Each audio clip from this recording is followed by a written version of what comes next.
we derive earlier? We derived equations for the work required for you to create certain electric and magnetic fields. And the total amount of work required for you to create those fields could be expressed in many different ways. However, there was a very economical way of expressing it in terms of the integrated intensity of these fields. So you take the field, you square it, you integrate over the whole volume where the field is non-zero, and that gives you the amount of energy in there. Okay, so you really view the electromagnetic field as being the supports, the carriers of that energy. Question? So I write it like this, but what I mean here, so this thing here is really E vector dotted into E vector. So it's E squared. So E, in this notation, E would just be the magnitude of the vector. Okay? So let's see. Let's say that let's just try to see how this energy can move around, can flow. And what we're going to do is we're going to say that at a certain time t, not that the time is very, that these E and B fields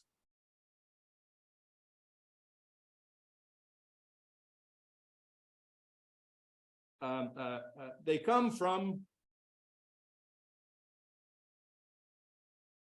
rho and J that obey Maxwell's equation. So there's a rho, there's a J. You plug that into Maxwell's equations, you obtain the E and the B that you have present in there. So question is, in a time interval delta t, how much work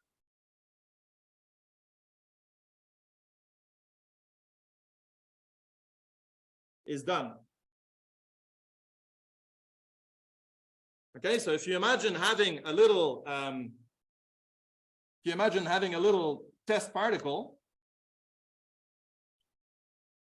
then it will be subjected to a certain force. And the work done is going to be the force dotted into the little displacement that you would put in there. So imagining a point particle, what would that force be? Well, Lorentz tells us that it's just Q with E plus V cross B. And what would be the DL? The DL would just be some V times a delta T. Yeah, so I'll just write a DT here. So that's my DL. Well, you see what occurs in this combination here is that only the electric part can do work because the force in the magnetic sector is transverse to the displacement, therefore it doesn't do work. So this whole thing boils down to just Q with E dotted into V dt. Okay, so that's the work that essentially is done on a little particle as it moves in your electromagnetic fields. So now we want to generalize that to imagining having, instead of a certain point particle, we've got a whole collection of particles moving around in three-dimensional space. And these particles moving around, they are codified by the current density. Okay, so a kind of immediate generalization of this, again by superposition, is just that we put the total rate of work in a certain system per unit of time as a volume integral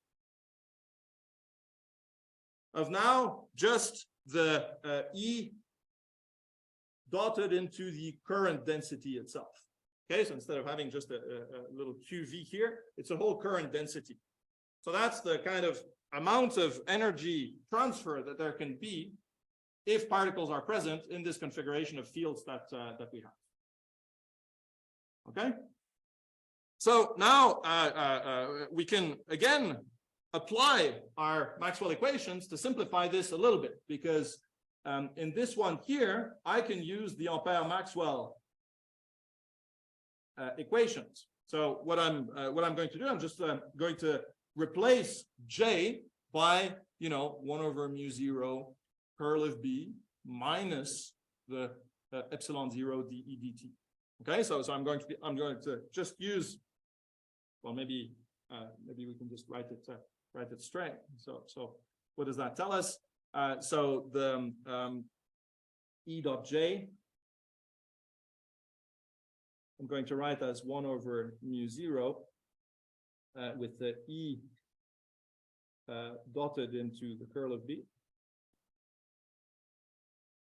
And then I've got the minus 1, well, the mu 0 goes away. So I'm just left with the epsilon 0 E, and then the dot with the dE dt. Okay, so that's the first step. So Ampère-Maxwell allows me to rewrite that term as that simple one here. Now I can use an identity.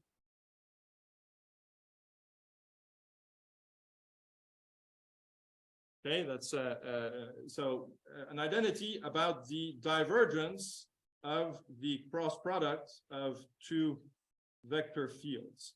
Okay, so again, it's just an identity that you have in the notes. So what does that look like? It's just B dotted into the curl of E minus E dotted into the curl of B. Again, these identities you don't have to learn by heart. These would be given to you in any circumstances where your life depended on them. Okay, but it's kind of good to understand the logic. What are we trying to do? We're trying to just express this whole thing in a kind of more convenient manner here. Okay. Here we can invoke Faraday, which tells us that this curl of E is just minus dB dt, like this, right? So you see, I've got the E dotted into the curl of B, which is this term here. So I can put it on the other side and then bring this one on the other side here. So I can rewrite my dW dt as this kind of thing, right? So what have I got? I've got the integral over my volume d tau. Then I've got this term here, and then this term going down here. Let me see what order I want to put them in.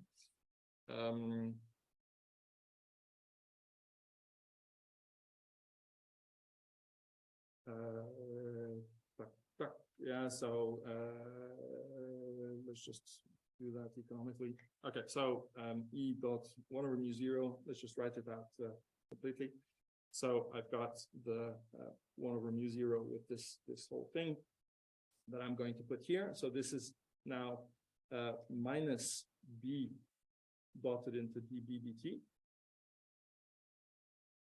And I'm going to take this term here also. It's going to do that. Maybe I'll just remove the parentheses here to make it clearer. Let me just make it clear.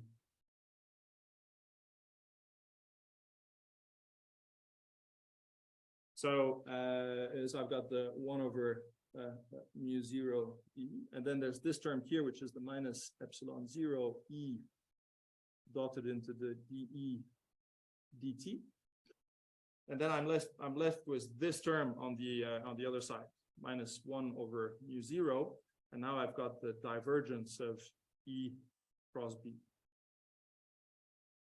Okay, and now I'm closing the whole parenthesis like this. Okay, so that's just what I get.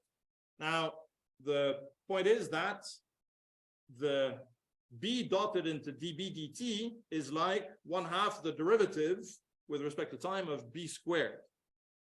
Okay, so this whole thing here looks like integral over volume d tau of just minus 1 over 2 mu 0 d with respect to t of B squared minus epsilon 0 over 2 derivative with respect to t of E squared okay? And then the last term, I can just write separately, minus integral volume d tau, now of the divergence of 1 over mu 0 E cross B.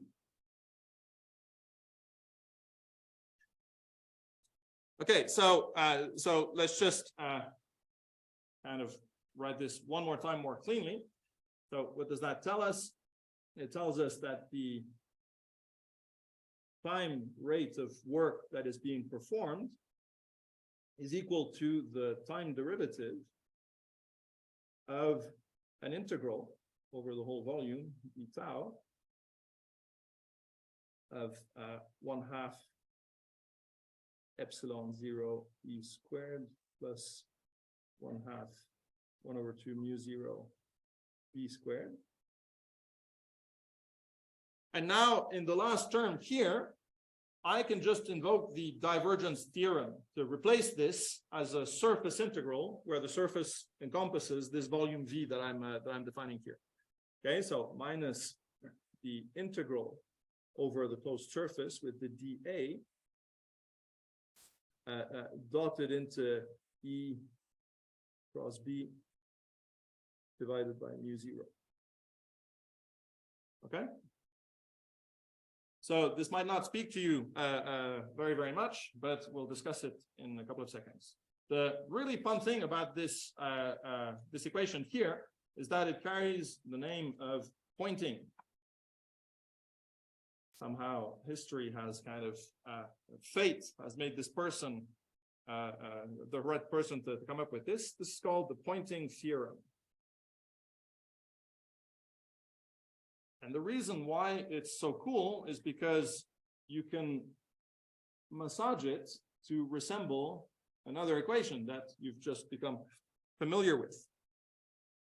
So let's do that in 2 steps. So let's define the pointing vector.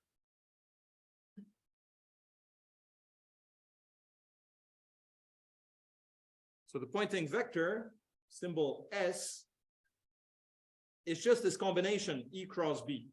1 over mu 0, E cross B. And we'll see its physical interpretation in a second. So the equation that we have is that the dW dt is the time rate of change of the total energy in the electromagnetic fields, with then the surface integral of the normal component of a vector, the pointing vector, representing the energy flow. Right? So that's going to be the interpretation of that. Okay, so this U here is really just you've seen it, right? 1/2 the integral d tau of epsilon 0 e squared plus 1 over mu 0 b squared. Okay, that's the total energy inside your electromagnetic fields. And now somehow the pointing vector represents the flow of energy. Okay. So this is like a kind of integral version of this. If you imagine that you've got a closed system, then there's no total work coming in from the outside, and then you can write, yeah. So I mean, this part here is also equal to minus over the volume d tau of the divergence of S, again by the divergence theorem. And you see, so because this whole thing has to be conserved irrespective of which volume you're considering, you can again transform this integral version of Poynting's theorem to a local version of Poynting's theorem, okay, which tells you that the time derivative of the local density of electromagnetic energy plus this div S is equal to 0. So this little u here is, you've guessed it, is just epsilon 0 over 2 E squared plus 1 over 2 mu 0 B squared locally, okay?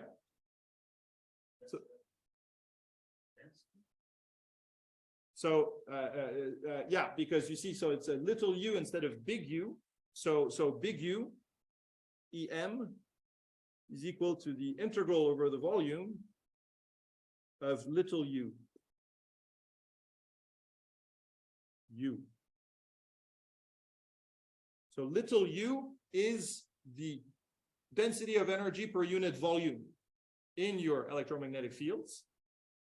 It's measured by E squared plus B squared with these coefficients at the point where you're considering. And the total energy is just the integral over this whole thing. And now the point is that as far as energy is concerned, we have a kind of continuity equation. If you want, this is like a continuity equation for energy.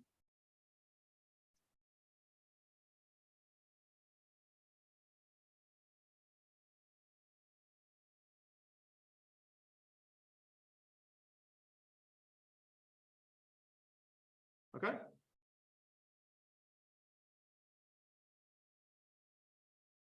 And S represents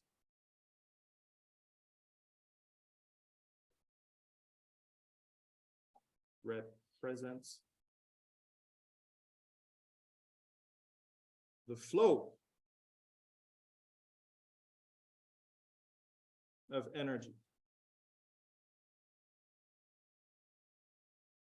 Okay.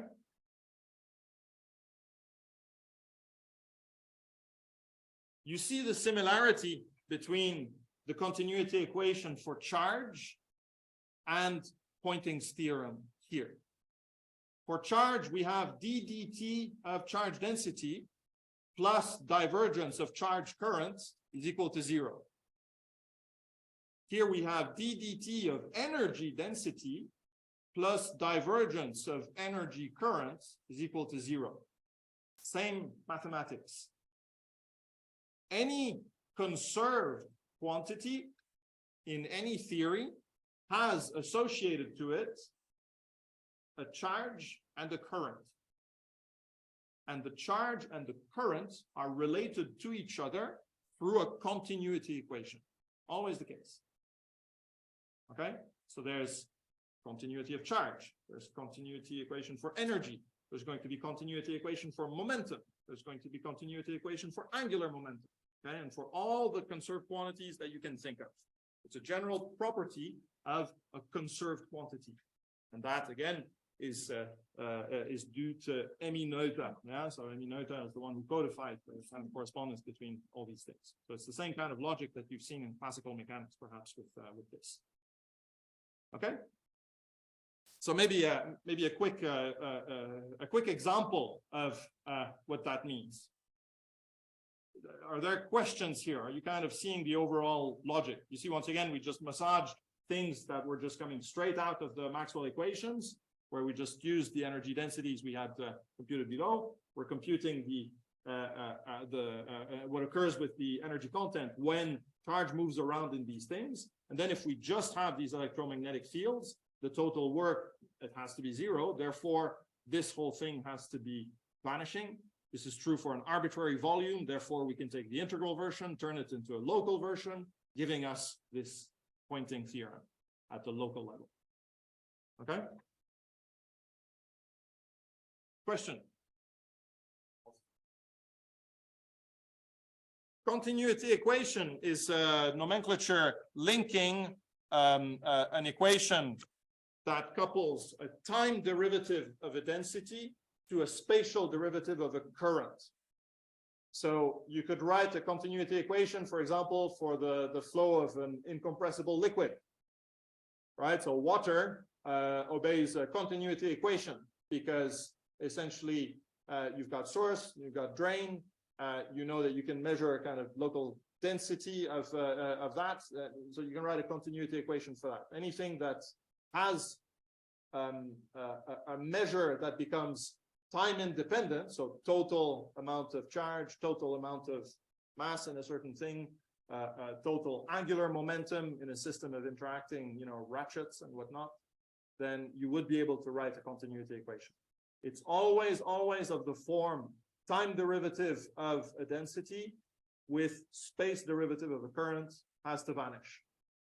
Because the current, in the end, always comes from a charge moving from one place to another, and therefore changing the density of charge somewhere, and you know, somewhere next to it. So that's the idea. Okay. But realistically, I think the kind of only ones that you'll really see are continuity equation for charge, this one for energy, the ones for momentum and for angular momentum, they're more complicated, and I'll actually even put that as extracurricular stuff. I'm not going to ask you on this. I'll just mention those if I have time today. But the energy one is really the kind of cool one to do. So let's just do a little example for this.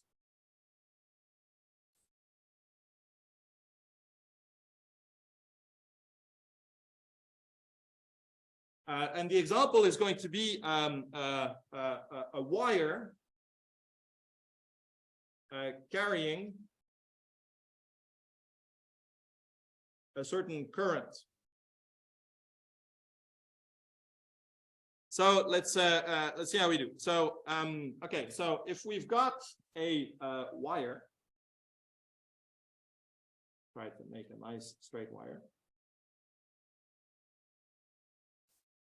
So here's a wire, and we say that there's a certain current I going in there, and for definiteness, I'm going to take a certain finite length here, L. Yeah, that's it. That's an L. Okay, so what are the fields in order to have this setup? Well, first of all, we've got a current going in there. And the current itself has to be driven by some electric field that you put in your wire from a battery, from something. Okay, so there is an electric field driving the charges inside your thing. And what's the value that you have here? Well, essentially, there's going to be a potential difference between the two ends here, and the current's going to be proportional to this this potential difference.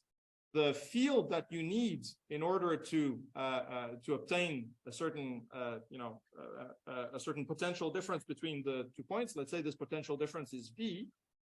You know, you'd need a field. If I put the x-axis like this, then I'd need a field like that in order to obtain a potential difference here, if I assume that the potential difference is just linearly increasing between those. So that's enough to drive a current in my system. Now let's just now remember what occurs when I've got a current like this. When I've got a current like this, I know that I can use Ampere's law to compute the magnetic field that will be in this or created by this wire here. So the magnetic field that I have in this system is just, again, what I do, I go a certain distance r. I realize that the field is purely circumferential. I use Ampere's law. The integral over that thing here is just equal to mu0 I enclosed. So what that tells me is that the magnetic field that I have is mu0 I over 2 pi, the distance at which I do it. So let that be distance r here in the phi hat direction. Okay, so that's the these are the two fields that I need to have that set up in a kind of steady state. Now I can look at what the pointing vector is. So I'm just going to compute S is equal to 1 over mu0 E cross B. So what does that give me? You see the E goes along X, the B goes circumferential, so that's going to go inwards radially, right? Okay, so what intensity? Well, what do I have? So 1 over mu0, and then I've got the product of all these things. So I've got mu0 I V divided by 2 pi L R here. and then the x hat cross into the phi hat, and this one here is equal to minus r hat. Okay, so S points inwards like this. Okay, so if I just rewrite this, there's a minus sign, the mu zeros go against each other. So I just have VI divided by 2 pi L R hat. Okay, so essentially that's my pointing vector. So the fun thing to compute is the flux of energy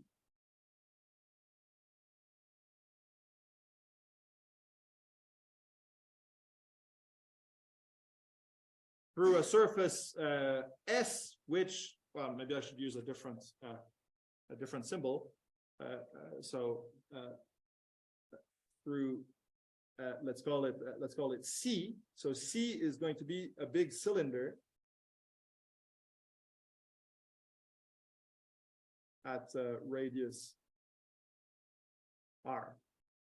Okay, you see what I mean, right? So I'm going to do a big cylinder like this. And I'm now going to compute over this cylinder the flux of the pointing vector, namely how much energy per unit time crosses my cylinder in here. So what does that give me? Integral over C dA dot S. S is purely radial. So my differential element, I'll only have contribution from the outside of the cylinder. The two ends, they don't matter because the pointing vector is perpendicular to the normal to these surfaces here. So what does that give me? It gives me the absolute value of the pointing vector here, and then I've just got 2 pi r times the length. If I put my cylinder the whole length L here. So what does that give me? It just gives me minus vi.